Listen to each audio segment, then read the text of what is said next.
నేర్చుకోండి, లక్షల్లో సంపాదించండి. Quality thought Madhapur, Ameerpet, USA. Industry acting అంటే ఇష్టం. యా చిన్నప్పటి నుండి చాలా చాలా ఎప్పటి నుంచి చిన్నప్పుడు ఎప్పుడు టీవీస్ చూసినా ఏం చూసినా పోస్టర్ చూసినా ఇలా అవ్వాలి అంటే ఎప్పుడు నాకు mind minimum maturity age minimum సినిమాలు చూసే ఏజ్ అంటే స్టాలిన్ సినిమా అనమాట, చిరంజీవి గారిది. ఆ స్టాలిన్ సినిమాలో పరారే పరారే టైటిల్ సాంగ్ ఉంటుంది. ఆ సాంగ్ స్టెప్ వేస్తూ తర్వాత ప్రభాస్ గారు ఏకనిర్జన స్టెప్ వేస్తూ అలా ప్రతిదానికి టైటిల్ సాంగ్స్ అనేది ఈ పెట్టుకొని నేను అలా ఇన్స్పైర్ అయిపోతుండేవాడు అనమాట. పోస్టర్స్ చూసి ఇలా మనకు 100 days ఫంక్షన్ ఎప్పుడు అవుతుంటది, మొన్న అల్లర్జున్ గారు నేషనల్ అవార్డు వస్తుంది, ఇలా మనకి ఎప్పుడు వస్తుంది, ఇలా త్రిపుల్ రామ్ చరణ్ గారిని చూసి ఎవరిని చూసినా ఎన్టీఆర్ గారిని చూసినా ఎవరిని చూసినా ఇలాంటి ఛాన్స్ మనకి ఎప్పుడు వస్తుంది, మనకి ఎప్పుడు అవకాశం వస్తుంది అని చాలా అనుకునేటండి. జాబ్ వచ్చేసింది మరి ఇంకేం చేస్తా. స్టేజ్ మీద అతను పొరపాటున జాబ్ వచ్చేసిందంట. ఓకే పొరపాటున అంటే ఓకే నేను దానికి డెడికేషన్ గా ఒక 6 months సినిమా థియేటర్లు వాటికి వెళ్ళకుండా ఓకే డాడీ పంపించాడు కదా, ఓకే వీళ్ళు నా కోసం ఎంత కష్టపడ్డారు, నా ఫ్యామిలీ నాకు చిన్నప్పటి నుంచి ఓకే ఫైనాన్షియల్గా చాలా వీక్, మేము చాలా డాడీ చాలా ఫేస్ చేశారు, చాలా ఎదురు దెబ్బలు చాలా తగిలే, నాకు ఎంత చేసినా నాకు ఎక్కడ ఏవి తక్కువ చేయకుండా నాకు బెస్ట్ ఎడ్యుకేషన్ ఇప్పించాడు. సో అతని కోసం నేను నన్ను ప్రూవ్ చేసుకోవాలి, అతని కొడుకుగా నేనేం చేయగలను, తనకి ఈ మాత్రం హ్యాపీనెస్ నేను ఇవ్వాలి అని చెప్పి టఫ్గా నా ఇష్టాన్ని కూడా నేను పక్కన పెట్టి అతని కోసం నా డ్రీమ్ని నా ప్యాషన్ని అన్ని పక్కన పెట్టి కష్టపడ్డాను. నాన్న కోసం నేను కష్టపడితే ఒక నేను ఇదే ఫిక్స్డ్ ఫీల్డ్ అనుకోలే, I want to make him proud to serve India అని చెప్పేసి నేను వెళ్ళి ఒక ఛాన్స్ వచ్చింది, ఎగ్జామ్ రాశాను. ఆల్రెడీ ఫిజికల్గా మెంటల్గా అన్ని ఫిట్. నేను చిన్నప్పటి నుంచి 9th class నుండి నేను రన్నింగ్స్ కానీ స్పోర్ట్స్ కానీ అన్ని చేస్తుంటాను. సో ఆ ఫిజికల్ ఫిట్నెస్ అలా ఉపయోగపడింది. అండ్ నేను స్పెషల్గా కోచింగ్ కూడా తీసుకున్నటువంటి గ్రౌండ్కి కానీ ఈ ఎగ్జామ్స్ కానీ దేనికైనా సరే నేను దీనికోసం కూడా కష్టపడ్డాను.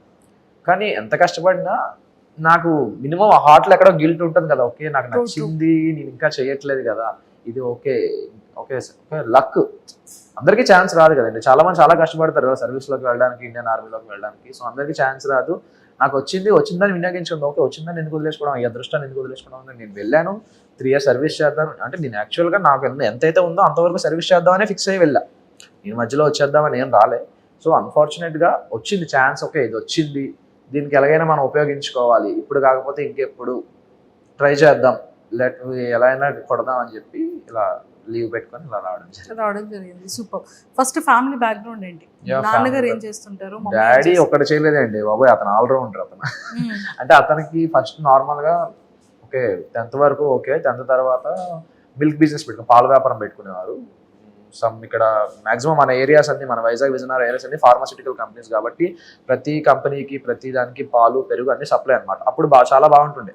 తర్వాత కొంతమంది బ్యాక్ స్టాబింగ్ చేయడం వల్ల డాడీకి చాలా మంది వెన్నుపోటు పొడిచి అప్పుడు డాడీ కూడా చిన్నప్పుడే పెళ్లి అయిపోయింది అనమాట. సో వాళ్ళకి అందరిని నమ్మేసేవారు ఈజీగా, ఎవరు ఏం చెప్తే అది నమ్మేసి వీళ్ళకి డబ్బులు ఇచ్చేసి సో మొత్తం చాలా జీరోకి వచ్చేసాం, బాగా డౌన్ అయిపోయింది మొత్తం ఫ్యామిలీ పొజిషన్. చాలా మంది డౌన్ అయిపోతే అప్పుడు మా తాతయ్య, మా నాన్నమ్మ, మా చిన్న తాతయ్య, మా చిన్నాన్నమ్మ వీళ్ళందరూ సపోర్ట్ ఇచ్చి మా ఫ్యామిలీ మొత్తం అందరూ సపోర్ట్ ఇచ్చారు, ఇలా కాదు ఇది అని చెప్పి అంత డౌన్ దిగిపోయిన తర్వాత కూడా ఈ బౌన్స్ బ్యాక్ అనమాట. తర్వాత ఓన్లీ నా మీద ఆశలు పెట్టుకొని మొత్తం ఫ్యామిలీ మొత్తం నా గురించి డాడీ చాలా కష్టపడి చాలా చేసిన తర్వాత ఈ ఫీల్డ్ తర్వాత ఆటో వచ్చారు, ఆటో తర్వాత వ్యాన్ నడిపేవారు, తర్వాత క్యాబ్ చేసేవారు. ఇప్పుడు క్యాబ్ మొత్తం నాకు జాబ్ వచ్చిన తర్వాత క్యాబ్ కూడా అమ్మేసి ఇప్పుడు ఒక 2 shops పెట్టుకున్నారు ఊర్లో. 2 shops పెట్టుకొని కొంచెం mummy house wife, home maker.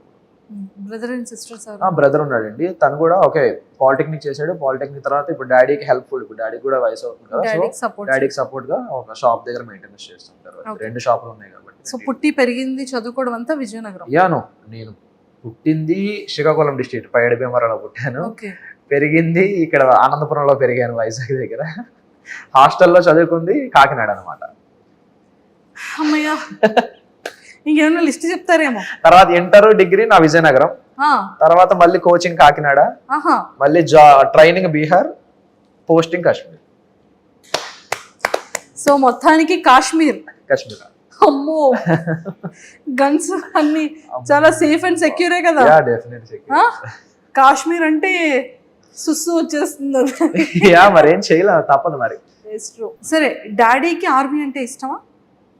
He want to be proud, నన్ను ప్రౌడ్ గా చూడాలనుకునేవారు. ఒక దేశానికి సేవ చేస్తే నా కొడుకు దేశానికి సేవ చేస్తే చూడాలంటారు. హీ వాంట్ టు బి ఒక ఒక మంచి ఒక సర్క్యులర్ ఇన్స్పెక్టర్ అయినా ఒక ఇన్స్పెక్టర్ రేంజ్ లో చూడాలనుకునేవారు నన్ను అతను. ఎప్పుడు తనకి పోలీస్ అంటే ప్యాషన్, డాడీకి పోలీస్ అంటే చాలా ప్యాషన్. చాలా ఇష్టం. ఆ ఇష్టంతో డాడీ కోరికను నెరవేర్చడం కోసం ఈ ఫీల్డ్ లోకి నాకు వచ్చారు. కూడా ఉంటుండే చిన్నప్పుడు హీరో ఫీలింగ్ ఉంటుంది కదా, మనం కూడా అది కూడా సినిమాల ద్వారానే. పోలీసు వాడు ఓకే సినిమా చూస్తే పోలీస్ ఎంత పవర్ ఉంటుంది, అది కూడా సినిమాల ద్వారా వచ్చినవి. సోల్జర్ సినిమాలు కానీ ఇవి సినిమాలు కానీ ఇవన్నీ చూసి అది కూడా సినిమాల ద్వారా వచ్చిన ఇన్స్పిరేషనే. ఓకే అప్పుడు నా పేరు సూర్య నా ఇల్లు ఇండియా రిలీజ్ అయినప్పుడు మాత్రం ఆ లూప్ లో ఆ సోల్జర్ సాంగ్ అలా లూప్ లో పెట్టుకుంటూ వినేటండి అనమాట ట్రాన్స్ లో. So super. సో ఆర్మీలో మీది ఏంటి కేటగిరీ? కానిస్టేబుల్ అండి, సోల్జర్, జస్ట్ సోల్జర్. ఇప్పటి వరకు అయితే లేదు, ఇప్పటి వరకు అయితే లేదు. ప్రాక్టీస్ ట్రైనింగ్ లో ఉంటుంది, ట్రైనింగ్ లో ఉంటుంది. కరెక్ట్ గానే మరి బుల్లెట్ ప్రాపర్ గా వెళ్తుంది. దానికోసం మాకు స్పెషల్ గా ట్రైనింగ్ కూడా ఉంటుంది. కరెక్ట్ గా వెళ్ళడానికి అసలు ఏం చేయాలి అనేది కూడా ట్రైనింగ్ ఉంటుంది. ఇప్పుడు డైలాగ్ చెప్పాలి. ఎప్పుడు వచ్చాం కదన్నా బుల్లెట్ దిగిందా అది రెడీ. ఇప్పుడు డైలాగ్ చెప్తున్నారు చూడండి, రెడీ. ఎప్పుడు వచ్చాం అనేది కాదండి, బుల్లెట్ దిగిందా లేదా అది మన పాయింట్ అసలు. సూపర్. సో మరి పవన్ కళ్యాణ్ గారు కూడా అంటే పేరు అనగానే ఆటోమేటిక్ గా అదేంటో వెళ్ళిపోతుంది. ఫస్ట్ షాట్ కూడా అదే, నాకు రాగానే బీజేపీ వేశారు, గబ్బర్ సింగ్ గబ్బర్ సింగ్. పవన్ కళ్యాణ్ గారు పేరు ఏంటి? ఓ రియల్ నేమేనా? దానికి మా బాబాయ్కి థ్యాంక్స్ చెప్పాలి. ఇక్కడ అడుగుతున్నారు కదా, మా బాబాయ్కి థ్యాంక్స్ చెప్పాలి. చిన్నప్పుడు పేరు పెడుతుంటే ఏం పేరు పెట్టాలి, ఏం పేరు పెడతారు అనుకుంటే పంతులు గారేమో పాత పలికే పేరు పెట్టాలమ్మా అంటే పవన్ అని అన్నారు మా పెదనాన్న. మా బాబాయ్ ఏమో లేదు పవన్ కళ్యాణ్ అని పెట్టండి బాగుంటది హీరో. మీ బాబాయ్ గారి ఫేవరెట్ హీరో ఏమో? డెఫినెట్ గా మా బాబాయ్ డైహార్డ్ ఫ్యాన్ పవర్ స్టార్ గారికి. అన్న కొడుకుని కూడా అలాగే చూడాలనుకున్నారు, మరి అదే దారిలోకి వచ్చేస్తున్నాడు కదా. సూపర్. సో మొత్తానికి అయితే ఇది చాలా బాగుంది. సో మీరు ఆర్మీకి వెళ్ళి ఎన్ని ఇయర్స్ అవుతుంది? నేను 23లో వెళ్ళాను, 24 ఈ లాస్ట్ ఇయర్ ఇప్పుడు 24 నవంబర్లో కాశ్మీర్ వెళ్ళాను. ఇంకా కాశ్మీర్లోనే చేస్తున్నాను. 25 ఇప్పుడు ట్రైనింగ్ అంతా బీహార్లో అయింది. మధ్యలో ఎలక్షన్ డ్యూటీ కోసం కాదు. పవన్ కళ్యాణ్ గారు బీహార్ కూడా చాలా డేంజర్ అంటారు. Bihar danger, but training area కదా, సో నో ప్రాబ్లం, బయటికి ఎలా ఉండదు కదా. పర్లేదా? ఎక్కడ పడితే అక్కడే చేసేస్తారంట కదా. వాళ్ళు నక్సల్స్ ఎక్కువ బీహార్ లో. చాలా డేంజర్ ఏరియాలు తొక్కొచ్చారు మీరు. చాలా చాలా ఎన్నో చూసి వచ్చాం, పడిపోయా అలాంటి విషయాల్లో. సూపర్. సో మొత్తానికైతే +2 తర్వాత సెలెక్ట్ అయ్యారా? లేదు, నేను ఎంఎస్సి చేస్తున్నప్పుడు నాకు ఇది వచ్చింది. ఓ అయితే చిన్న బాబాయ్ కాదు అయితే. నాకు 23, నాకు 14కి 10th అయిపోయిందండి. 14కి 10th అయిపోయింది. చెప్తున్నా కదా చారి గారు అర్జెంట్ గా చెప్తున్నా కదా, రూల్ లో లేదు కదా, యాజ్ ఎ గవర్నమెంట్ రూల్ 14 లేదు కదా. లేదు 14, 15 కదా 10th. మెట్రికులేషన్ 14కి 15కి అవ్వాలని రూల్. చాలా తెలివి ఉంది. అన్ని ఇక్కడ యూజ్ చేస్తున్నారా? సూపర్. సో వాట్ ఎవర్, మా అందరికీ కూడా చాలా చాలా హ్యాపీగా ఉంది. నిజంగానే ఒక ఆర్మీ ఆఫీసర్ నిజంగా దేశానికి ఎంత ఇంపార్టెంటో అలాంటి వాళ్ళకి కూడా ఎంతో మంది వాళ్ళ వీడియోస్తో మమ్మల్ని ఇన్స్పైరైజ్ చేస్తూనే ఉంటారు. ఆ యూనిఫామ్ కున్న రెస్పెక్ట్ అలాంటిది, దానికి ఉన్నటువంటి గౌరవం కానీ, అంటే జనాలు ఎంతమంది ఎలాంటి సెలబ్రిటీస్ ఎంత ఇష్టమైన వాళ్ళు ఉన్నా ఆ యూనిఫామ్ తో క్యాప్ పెట్టుకుని పర్సన్ వచ్చారంటే ఆటోమేటిక్ గా చేయలేదు. స్పెషల్ రెస్పెక్ట్ ఉంటుంది, స్పెషల్ రెస్పెక్ట్ ఉంటుంది. చాలా ఫేస్ అలాంటి మేము బయట డ్యూటీస్ చేస్తున్నప్పుడు, రోడ్ల మీద వాటి మీద డ్యూటీలు చేస్తుంటే వచ్చి మాకు సెల్యూట్ చేస్తారు. అప్పుడు మా డ్యూటీలో ఉన్న కష్టం అంతా ఒక 6 hours 5 hours నుంచి పోయి ఉండిపోవాల్సి వస్తుంది. బుల్లెట్ ప్రూఫ్ జాకెట్స్, గన్స్ అన్ని పట్టుకొని, పైన హెల్మెట్ ఒక 4 kgs ఉంటుంది అది వేసుకొని, అలా 5-6 hours అలా స్టాండింగ్ లో ఉండాల్సి వస్తుంది. అప్పుడు ఎవరైనా వచ్చి మాకు సెల్యూట్ చేసినా, ఎవరైనా హాయ్ చెప్పినా, ఏది చెప్పినా ఆ పెయిన్ అనేది కొంచెం మాకు రిలీఫ్ ఇస్తుంది. Okay we have to do it, ఇది డ్యూటీ ఎలాగైనా మనం ఖచ్చితంగా ఉన్నామని చెప్పి వీళ్ళు ఇంత హ్యాపీగా ఉన్నారు, మనం చేయాలనే రెస్పెక్ట్ ఆటోమేటిక్ వచ్చేస్తుందండి. దానికి సపరేట్ గా ప్యాషనే అవసరం లేదు. అక్కడ మనం వెళ్ళామంటే మనకు వచ్చేస్తుంది ఖచ్చితంగా. మనలో మన మాట అంటే ట్రైనింగ్ టైం అయిన తర్వాత, లేకపోతే బయట నించోబెట్టేటప్పుడు, బుల్లెట్ ప్రూఫ్ డ్రెస్ వేసేటప్పుడు, రివాల్వర్ చేతికి ఇచ్చేటప్పుడు, ఎవరైనా కనిపించేటప్పుడు, ఇంకా చిన్నోడిని డాడీ కోరిక కోసం ఇక్కడికి వచ్చాను, చాలా రెస్పెక్టెడ్ గా చేస్తున్నాను, ఒక రెస్పాన్సిబిలిటీగా చేస్తున్నాను, నాకు ఇంకా హీరో అవ్వాలని బ్యాలెన్సింగ్ ఉంది, ఈ బుల్లెట్ ప్రూఫ్ డ్రెస్సులు వేసి చేతిలో గన్న పెట్టి ఏంటో ఇది పాయింట్ లో నుంచి షూట్ చేస్తాను, నువ్వు అక్కడే ఉండి నేను ప్రాపర్ గా వేస్తాను అనేటట్టు ఉంది నా పరిస్థితి. అనుకున్నారు ఎప్పుడైనా? లేదండి, అలా ఇప్పుడు నిజంగా అలా అయితే ఎప్పుడు అనుకోవాలి. సర్వీస్ చేస్తున్నప్పుడు భయపడకూడదు. ముందు ట్రైనింగ్ లో మనకు ఆ భయం మాట చెప్పండి మనలో మన మాట ముందు మనకు ట్రైనింగ్ లోనే తీసేస్తారు. నీకు ఏదైనా నువ్వు ఎంత భయస్తుడవైనా నువ్వు ఏం చేసినా ట్రైనింగ్ లో తాటి తీసి వదిలేస్తాడు అంతే. అంటే ఒక రాటు తేరిపోయిన రాయిలా తయారు చేస్తాడు మనకి ఎలా అయినా సరే. ట్రైనింగ్ ఎన్ని గుడ్లు తిన్నారు చెప్పండి? గుడ్లో రోజుకో 2 ఉంటాయి కదా ఖచ్చితంగా. రోజుకి 2 బాయిల్డ్ ఎగ్స్ ఖచ్చితంగా. అండ్ మాకు స్పెషల్ డైట్ కూడా మాకు ఇంకా సరిపోకపోతే మేము ఇంకా స్పెషల్ గా మేము చేసుకుంటాం. బాయిల్స్ చేసుకుంటాం. ఎన్ని ఇయర్స్ ట్రైనింగ్ అండి 11 months. Training 11 months continuous training. ఈ ఆర్మీ ఆఫీసర్ రెస్పాన్సిబిలిటీస్ అన్ని మాకు చెప్పేశారు కాబట్టి, సో మీకు ఈ అగ్ని పరీక్ష బిగ్ బాస్ ఒక ఆపర్చునిటీ కామన్ మ్యాన్ కి కూడా ఇస్తుంది అనేది ఎలా తెలిసింది? మీ వరకు ఎలా రీచ్ అయ్యింది? అది యూనిఫామ్ తో ఎందుకు అప్లై చేయాలనిపించింది? మీరు యాజ్ ఇట్ ఈస్ అగ్ని పరీక్షకి ఏ వీడియోని చేసి రికార్డ్ చేసి పంపించారు ఇప్పుడు మాకు చెప్పాలి. డెఫినెట్ గా దాంట్లో ఏమని చెప్పడానికి అంతా చూసిందే కదా. సో ఆ రోజు నైట్ 12కి డ్యూటీ అయిపోతుంది. అది డ్యూటీ అయిపోయిన తర్వాత నేను ఇలా వెళ్తున్నప్పుడు ప్రోమో వచ్చింది. ఎలా వెళ్తున్నప్పుడు? నేను రూమ్ కి వెళ్తున్నాను, నా డ్యూటీ నుండి నా రూమ్ కి వెళ్తున్నప్పుడు నాకు ప్రోమో వచ్చింది స్టార్ మా నుండి. ఎవరు నాగార్జున గారు, నేను నాగమామ అంటాను, నాకు ముద్దుగా నాగమామ అని ఇష్టం. అందరూ వెంకిమామ అంటుంటారు కానీ నేను నాగమామ అంటుంటా. నాగమామ వీడియో చూసాను అనమాట. ఏంటి కామనర్స్ ఇది నిజమేనా అది ఇది అని చూశాక ఓకే కన్ఫర్మ్, ఒక యూట్యూబ్ రివ్యూర్ గా ఒకరి ద్వారా కన్ఫర్మే ఇది నిజమే అని చెప్పి అతను వీడియో చేశారు దానికి. ఆ వీడియో చూసి ఓకే ఇదేదో బాగుంది, అతనే వెబ్సైట్ నుంచి అతని డిస్క్రిప్షన్ నుంచి తీసుకొని వెబ్సైట్ లో నేను అప్పటికప్పుడే వీడియో చేశాను అనమాట. అంటే మార్నింగ్ మీ రివ్యూ త్రూ ఒక ఆర్మీ ఆఫీసర్. నిజంగా ఇది మాత్రం ఆదిరెడ్డి గారికి థ్యాంక్స్ చెప్పాలి. ఎందుకంటే అతని వీడియో చూసే నేను వెంటనే ఓకే ఇది ఓకే నెక్స్ట్ మార్నింగ్ లాగానే ఇదే మనం చెయ్యాలి అని చెప్పి అందువల్ల ఇలా డ్యూటీకి వస్తున్న దారిలోనే ఎక్కడో ఒక దగ్గర చూసుకొని చేసేసాను అనమాట. సూపర్. మళ్ళీ టైం దొరకదని చెప్పి అప్పటికప్పుడు అప్పటికప్పుడే నేను అసలు ఏం మాట్లాడాలి అదేం డిసైడ్ అవ్వాలి. కెమెరా ఆన్ చేసాను. ఓకే నేను ఒక అది కూడా చెప్పమన్నారు కాబట్టి చెప్పేస్తాను. నేను ఒక సోల్జర్, ఇప్పుడు ఆడిషన్ లో ఏదైతే చెప్పానో అదే చెప్పాను. నేను ఒక సోల్జర్ని 3 years నుండి ఇండియాకి సర్వీస్ చేస్తున్నాను. నాకు చిన్నప్పటి నుంచి యాక్టర్ అవ్వాలని ఉంది.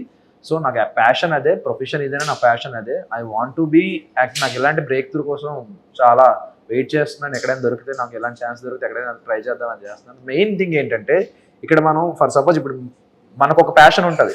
ఆ ప్యాషన్లో మనం వెళ్ళాక సక్సెస్ అవుతామా లేదా సెకండరీ. అందులో మనకు ఒక ఎనర్జీ ఉంటుంది. ఓకే ఈ రోజు మనకి పాజిటివ్ అయింది, ఈ రోజు మనకు ప్లస్ అయింది, ఈ రోజు మనం అనుకున్న సక్సెస్కి ఇంకొంచెం దూరంలో మనం ఇంకొంచెం దాటి వెళ్ళాం అనే ఒక ఈగో సాటిస్ఫాక్షన్ ఉంటుంది. ఇక్కడ ఏంటంటే నాకు ఆ సాటిస్ఫాక్షన్ లేదు. ఎందుకంటే ఇక్కడ ఉండేది ఒకటి. ఓకే ఇక్కడ సర్వీస్ కూడా ప్యూర్గానే చేస్తాం, అందులో ఏం ప్రాబ్లం ఉండదు. కానీ ఇది కదా, ఇందులో కదా మనం ఇంకా మజా రావాలి, ఇంకా ఇది కదా మనకు కదా ఇంకా ఏమైనా చెయ్యాలని ఉంటుంది కదా అని చెప్పి అవన్నీ చెప్పాను. ఇలా ఇవన్నీ చెప్తే ఓకే వాళ్ళు యాక్సెప్ట్ చేశారు. తర్వాత ఆడిషన్ గ్రూప్ డిస్కషన్స్ పిలిచారు, ఇంటర్వ్యూ మీటింగ్ అయ్యింది, ఇంటర్వ్యూ పిలిచారు అని. సో వెంటనే లీవ్ దొరికిందా? చాలా ఫైట్ చేశాను లీవ్ కోసం.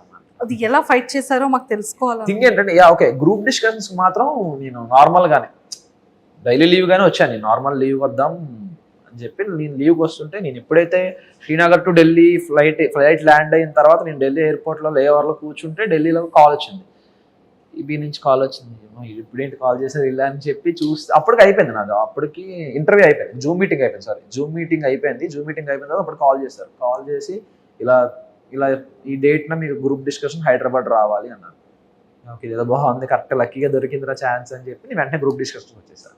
గ్రూప్ డిస్కషన్ వచ్చిన తర్వాత నాది 11th నేను వెళ్ళిపోవాలి, కాశ్మీర్ వెళ్ళిపోవాలి. వీళ్ళు నాకు 6th ఫోన్ చేసి 8th కల్లా మీరు ఇక్కడ రావాలి, హైదరాబాద్ రావాలి, 10 days 19th వరకు అంటే నాకు లీవ్ అయిపోతుంది. సో అప్పటికప్పుడు మా సిఓ సార్ని అందరినీ రిక్వెస్ట్ చేసి ఇలా సార్ ఇది నా పొజిషన్, ఇది నాకు ఈ ప్యాషన్ ఉంది, మీ సపోర్ట్ నాకు ఖచ్చితంగా కావాలి, సో ప్లీజ్ నాకు సపోర్ట్ చేయండి, కొంచెం హెల్ప్ చేయండి అంటే వాళ్ళు కాశ్మీర్ రమ్మన్నారు. కాశ్మీర్ వచ్చాక అక్కడ రిపోర్ట్ చేసేసి మళ్ళీ వెంటనే ఇంకో లీవ్ అప్లై చేసుకొని మళ్ళీ వెంటనే శ్రీనగర్ నుంచి మళ్ళీ హైదరాబాద్ వచ్చి 1 dayలో 4 flights. దీనికోసం అదే చెప్తున్నా కదా, నేను రావడానికి కష్టపడ్డా. ఇందులో వచ్చాక కష్టపడడం సెకండరీ.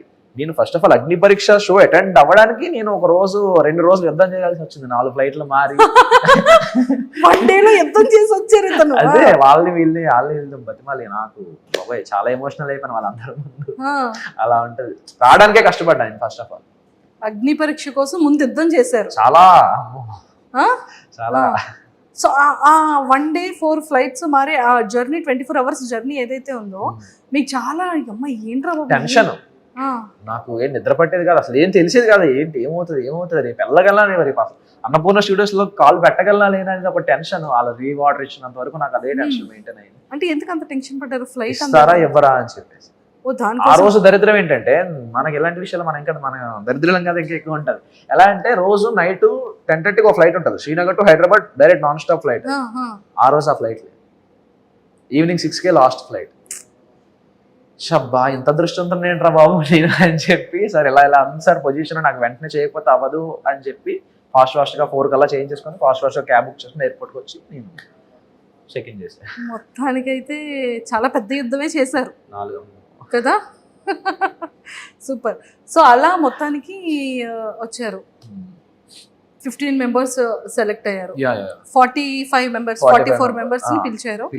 సో 44 లో అందరినీ పిలిచేటప్పుడు మీ ఇన్నర్ ఫీలింగ్ ఏంటి? ఫస్ట్ భయపడ్డా. ఇప్పుడు ఫస్ట్ ఇలా వెళ్ళి కూర్చొని అందరూ సెట్ అయ్యాం, ఓకే అందరూ వచ్చేసారు, సెట్ అయ్యాం, ఇప్పుడు ఏం చేస్తారు అసలు మాకే అంటే అందరు. నేనేం ఎక్స్పెక్ట్ చేశానంటే ఒక ప్రోగ్రామ్ లో అందరినీ కూర్చోబెట్టి వెంట పక్క నుండి చేయిస్తారేమో, మామూలు అంతా షో రన్ అవుతుందేమో అనగానే ఒక్కొక్కరిని పిలుస్తారని చెప్పారు. ఒక్కొక్కరిని పిలుస్తారా అని ఒక చిన్న టెన్షన్.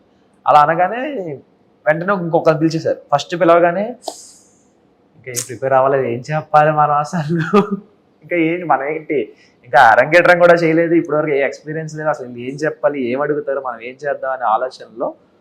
కానీ ఒక అరగంట తర్వాత వదిలేసింది, చాలే చూసుకుందాం తర్వాత ఏదైతే అదే. నాకు అప్పుడు మైండ్లో ఒక థాట్ వచ్చింది, నేను ఏదైతే స్లిప్ అయినా స్లాంగ్, నేనేమనుకున్నా అంటే ఓకే నాకు ఈ స్లాంగ్స్ చాలా ఇష్టం. ప్రతి స్లాంగ్ సినిమాలు చూసి ఇవి చూసి మనం వేరే మీకు చెప్పాను కదా ఆల్రెడీ, కాకినాడ విజయనగరం శ్రీకాకుళం ఇవన్నీ తిరిగాను కాబట్టి ఇవన్నీ బాగా అలవాటు నాకు, నోట్లో నుంచి వచ్చేస్తుంది, ఆటోమేటిక్గా వచ్చేస్తుంటుంది. ఎదుటి మనిషిని బట్టి నా మాట వచ్చేస్తుంటుంది. సో ఇలా ట్రై చేద్దాం, ఇలా మోడిఫికేషన్ చేస్తూ ఇలా మోడిఫై చేస్తూ ట్రై చేద్దాం స్లాంగ్స్. లైక్ ప్రతి ఆన్సర్కి వేరే స్లాంగ్స్లో చెప్దాం, కొంచెం యూనిక్గా ఉంటుంది అని ఎక్స్పెక్ట్ చేసి వెళ్ళా. స్టేజ్ వరకు అక్కడికి అలాగే వెళ్ళా. స్టేజ్ ఎక్కగానే ఒక భాష మొదలు పెట్టగా నా భాష మార్చబుద్ది అయ్యలే. బాగుంది, ఇదే బాగుంది, ఇందులో కాన్ఫిడెంట్గా ఉన్నావు, ఇదే ట్రై చేయని చెప్పి అదే ట్రై చేసుకున్నాను. సో మొత్తానికి పాపం వెయిట్ ఎత్తగలరా అని అడిగితే అంటే నేను ఆవిడ అలాగే అడిగారు, బలం బాగా ఉందా మొయ్యగలమా అని చెప్పి. అంటే ఏమో నెక్స్ట్ డైలాగ్ ఆవిడ ఏమనుకుంటారంటే ఏమో ఎత్తమంటారేమో ఓకే అంటే నాకు బేసిక్ గా సిగ్గు, ఇప్పుడు ఈవిని ఎత్తాలా ఏంటి అని. ఏమంటే కళ్ళలో ఎక్కడైనా సిగ్గు కనిపించిందండి ఎవరికైనా? అలా అంటే ఇప్పుడు ఈవిని ఎత్తేమంటారా నిజంగా? సిగ్గు మరి మీకేం కనబడిందండి ఎక్స్ప్రెషన్ లో? అంటే దాని అర్థం అదే ఓకే ఛాన్స్ అంటే ఫస్ట్ స్టేజ్ లోనే ఒక సెలబ్రిటీ యాంకర్ ఎత్తడానికి ఛాన్స్ ఉంటుంది, అదృష్టాన్ని. ఇప్పుడు నిజం బయటకు వచ్చి ఆ ప్రోమో చూసుకున్నారా? చూసుకున్నా. ఏమనిపించిందో చూసుకున్న తర్వాత? యాక్చువల్ ఎక్స్ప్రెషన్ అంటే నేను తర్వాత వెంటనే రియాక్షన్ కట్ చేసేసారు, ఇలా తిరిగి ఇలా పెట్టాను అన్నమాట. అంటే ఇక్కడ వరకు వచ్చింది ఆపేశారు, ఇక్కడ కట్ చేసేసి శ్రీముఖి గారు క్లోజ్ చేశారు. నన్ను కాదయ్యా అని చెప్పి ఆడన్నా. చాలా స్పాంటేనియస్ గా అనిపించింది నాకు. అంటే నేను ఎక్స్పెక్ట్ కూడా చేయలేదు అలా చేద్దామని, ఆటోమేటిక్ గా వచ్చేసింది ఫుల్. అదే అంటే మన ఇన్నర్ లో ఏముంటుందో బయట అవుట్ కూడా అదే వస్తుంది, అన్ఎక్స్పెక్టెడ్ గా కాదు అది. నేను చాలా డీసెంట్ అండి బేసికల్ గా. అర్జెంట్ గా బయటకి వెళ్ళిపోతానమ్మా నేను. చూస్తారు కదండి ఎపిసోడ్స్ చూడండి, అగ్ని పరీక్షలో చూడండి ఎంత డీసెంట్ గా. అగ్ని పరీక్షలోనా? యా లుకింగ్ చాలా హౌస్ లో కూడా చాలా డీసెంట్ గానే కనిపిస్తాను. ఎవరైనా ట్రిగర్ అంటే నేను బేసిక్గా ట్రిగర్ అవ్వను, మెయిన్ అయ్యానంటే మరి అది ఎంతవరకు వెళ్తుందో నాకు తెలియదు. అంటే వెంటనే తీరిపోతుంది, అందరిలో ఒక 10 minutes 15 minutes ఉంటే ఆగిపోతుంది. నాకేమో ఒక మనిషితో ఒక నిరంతర కోల్డ్ వార్ జరుగుతూనే ఉంటది మొదలైందంటే. అదే ఇప్పుడు ఎవరికైనా అంటే ఎప్పుడైనా నాకు ఎక్కడికి వెళ్ళినా, హాస్టల్ అవని, స్కూల్ అవని, కాలేజ్ అవని, ఫ్రెండ్ కన్నా ముందు నా ఎనిమి వీడితో అలా ఉండాలి, కోల్డ్ వార్ అలా మెయింటైన్ అయిపోతుంటది నాకు ఎందుకో. అమ్మో ఇదేదో బాగుంది, ఇక్కడ అందరూ ఫ్రెండ్స్ గానే ఉన్నారు కదా. అఫ్ కోర్స్ అంటే ఒక పర్టికులర్ స్టేజ్ లో ఒక ఇంత హాస్టల్ కానీ స్కూల్ సమ్ పర్టికులర్ ప్లేసెస్ రోజు రెగ్యులర్ గా వెళ్ళే ప్లేసెస్ లో ఒకడు ఉంటాడు కదా మనకు మైండ్ డివేట్ చేసే మనిషి, అరే ఏంది ఇలా ఉన్నాడు అనే టైప్ ఆఫ్ ఉంటది ఒకటి. ఒకటి నాకు ముందు నా మైండ్ అదే స్ట్రైక్ అవుతుంది, ఫ్రెండ్ కన్నా ముందు ఇదే స్ట్రైక్ అవుతుంది. లేదు cold hot war, cold war? చాలా కోల్డ్గా ఉంది, ఇంకా వారం అవుతుందా? No war. సూపర్. సో మొత్తానికైతే అలా ఎంట్రీ ఇచ్చింది. అసలు ఎందుకు ఇండస్ట్రీ మీద ప్యాషన్, సినిమా మీద ప్యాషన్? నాకు నిజంగానే ఇప్పుడు నవదీప్ గారు వీళ్ళు అడిగినది ఒకటే క్వశ్చన్ నాకు అర్జిత్ గారు అడిగి, if in case Bigg Boss opportunity వస్తే ఈ జాబ్ ని నిజంగా క్విట్ చేస్తారా? యాక్చువల్ థింగ్ ఏంటంటే బిగ్ బాస్ ఆపర్చునిటీ వస్తే క్విట్ చేయాల్సిన అవసరం లేదు, ఎందుకంటే అది 3 months కదా. సో నో ప్రాబ్లం, మాకు శాలరీ కటింగ్ లీవ్ ఉంటుంది, నో పెయిడ్ లీవ్ ఉంటుంది కాబట్టి సో నా శాలరీ నేను సబ్మిట్ చేసుకుని నేను అటెండ్ అవుతా. సో దానికి నాకు ఏం ప్రాబ్లం కాదు. ఆఫ్టర్ బిగ్ బాస్ షో తర్వాత మీరు మళ్ళీ వెళ్ళిపోవచ్చా? తర్వాత ఐ కెన్ వెళ్ళొచ్చు. ఇఫ్ ఇన్ కేస్ ఇండస్ట్రీలో ఆపర్చునిటీ వస్తే అక్కడ పాయింట్ ఏంటంటే ఇప్పుడు ఇండస్ట్రీలో ఆపర్చునిటీస్ వస్తే ఫర్ సపోజ్ ఇప్పుడు 10 days షూట్, 15 days షూట్ నేను మేనేజ్ చేసుకోగలను. 2 months షూట్ ఒకేసారి 2 months షూట్ అన్నా నేను మేనేజ్ చేసుకోగలను. కానీ 3 months కన్నా నాకు ఎక్కువ లీవ్ ఉండదు కదా, 2.5 months కన్నా నాకు ఎక్కువ లీవ్ ఉండదు. సో 2.5 months కంటే ఎక్కువ లీవ్ కంటిన్యూస్గా ఇప్పుడు ప్రకాష్ రాజ్ గారిలా, జగపతి బాబు గారిలా సంవత్సరం అంతా ఒకటే షూటే ఉంది అనుకుంటే అప్పుడు నేనేం చేయలేను కదా. సో ఆ పాయింట్లో నేను రిజైన్ చేసేస్తాను సార్. ఇప్పుడు నాకు యాక్టింగ్లో ఎంత బిజీ ఉన్నప్పుడు ఓకే ఎంతసేపు సర్వీస్ చేశా కదా, మినిమం నీకు రాకుండా సర్వీస్ చేయకుండా నువ్వు యాక్టింగ్ మీదే వెళ్తాను అంటే అది ఓకే. అప్పుడు నువ్వు అనాలి, నీకు ఛాన్స్ వచ్చినా నువ్వు చేసుకోలేదు, నువ్వు కల్ప్రిట్వి, నువ్వు దేశద్రోహివి అనేవో అనే డైలాగ్ వేయచ్చు. కానీ ఇక్కడ అలా కాదు కదా, నేను ఆల్రెడీ సర్వీస్ చేస్తున్నా, ఐఎమ్ ఎగ్జిస్ట్ ఇండియన్ ఫోర్సెస్లో నేను ఎగ్జిస్ట్ అయ్యి ఉన్నా. నాకు ఇలా ఛాన్స్ వస్తే నేను వినియోగించుకోవడానికి ఏముండదు. ఒక మనిషికి 2 thoughts ఉండకూడదా? అందరికీ ఉంటాయి కదా. సో పర్మిషన్ అలా ఇస్తారా? They can. వాళ్ళదే నా లీవ్ నేను యూస్ చేసుకుని షూటింగ్ చేసుకుంటే వాళ్ళకి. And for more videos, please subscribe to iDream. Please subscribe to iDream. Please subscribe iDream. And please subscribe to iDream. For more videos, subscribe to iDream.